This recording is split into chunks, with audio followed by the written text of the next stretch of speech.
Green ब्रिगेडचे अध्यक्ष, पर्यावरण मित्र, सुप्रसिद्ध उद्योजक विवेकजी पारसकर यांच्या वाढदिवसानिमित्त 27 ऑगस्ट रोजी अकोला शहरातील तथा अकोला ग्रामीणमधील अनेक सामाजिक संघटना यांनी ग्रीन ब्रिगेडचे अध्यक्ष विवेकजी पारसकर यांच्या निवासस्थानी विवेकजी पारसकर यांना वाढदिवसाच्या शुभेच्छा दिल्या।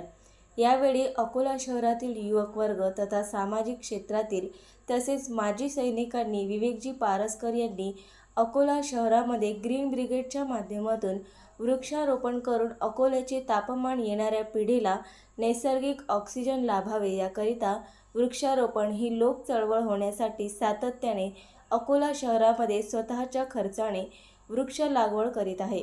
हे त्यांचे समाज उपयोगी कार्य पाहता अकोला शहरातील विविध क्षेत्रातील नागरिकांनी तथा युवक वर्गांनी त्यांच्या वाढदिवसानिमित्त त्यांच्यावर शुभेच्छांचा वर्षाव केला। नवीन अपडेट मिळविण्यासाठी चॅनलला लाईक आणि सबस्क्राईब नक्कीच करा।